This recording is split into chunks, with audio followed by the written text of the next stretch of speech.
Mark 16ஆம் அதிகாரம். ஓய்வு நாளான பின்பு மகதலானா மரியாளும் யாக்கோப்பின் தாயாகிய மரியாளும் சாலோமே என்பவளும் அவருக்கு சுகந்த வர்க்கமிடும்படி அவைகளை வாங்கிக் கொண்டு வாரத்தின் முதலாம் நாள் அதிகாலையிலே சூரியன் உதயமாகிற போது கல்லறிடத்தில் வந்து, கல்லறையின் வாசலில் இருக்கிற கல்லை நமக்காக எவன் புரட்டி தள்ளுவான் என்று ஒருவரோடு ஒருவர் சொல்லிக் கொண்டார்கள். அந்த கல் மிகவும் பெரிதாயிருந்தது. அவர்கள் ஏறிட்டு பார்க்கிறபோது அது தள்ளப்பட்டிருக்கிறதை கண்டார்கள்.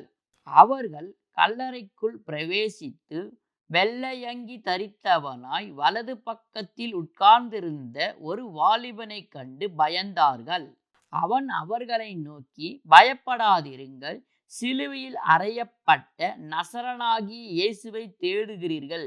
அவர் உயிர்த்தெழுந்தார். அவர் இங்கே இல்லை. இதோ அவரை வைத்த இடம்.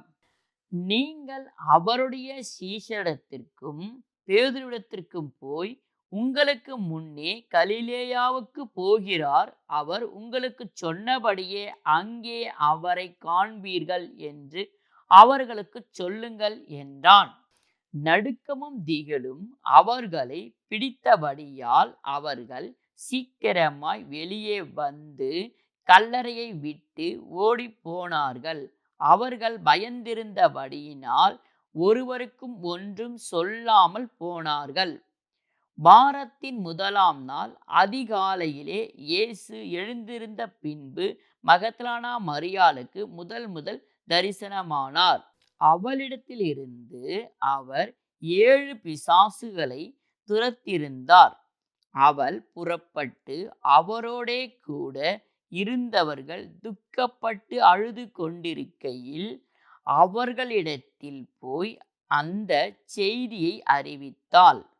அவர் உயிரோடு இருக்கிறார் என்றும் அவளுக்கு காணப்பட்டார் என்றும் அவர்கள் கேட்டபொழுது நம்பவில்லை.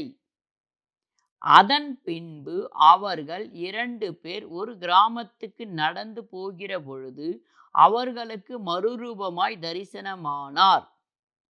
அவர்களும் போய் அதை மற்றவர்களுக்கு அறிவித்தார்கள். அவர்களையும் அவர்கள் நம்பவில்லை.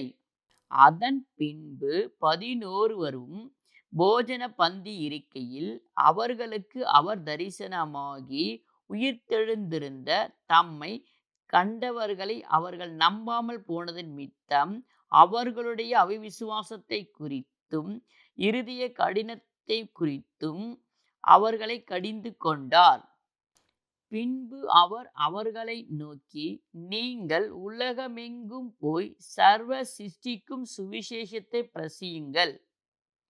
விசுவாசம் உள்ளவனாகி ஞானஸ்தானம் பெற்றவன் இரட்சிக்கப்படுவான்.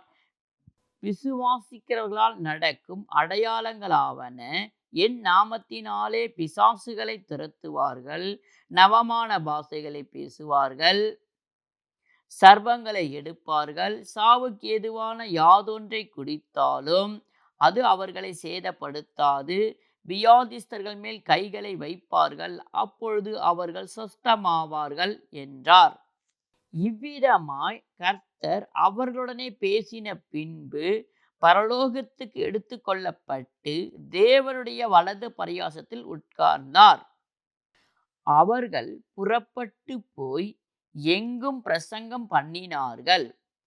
கர்த்தர் அவர்களுடனே கூட கிரிகையை நடப்பித்து அவர்களால் நடந்த அடையாளங்களினாலே வசனத்தை உறுதிப்படுத்தினார். ஆமென்.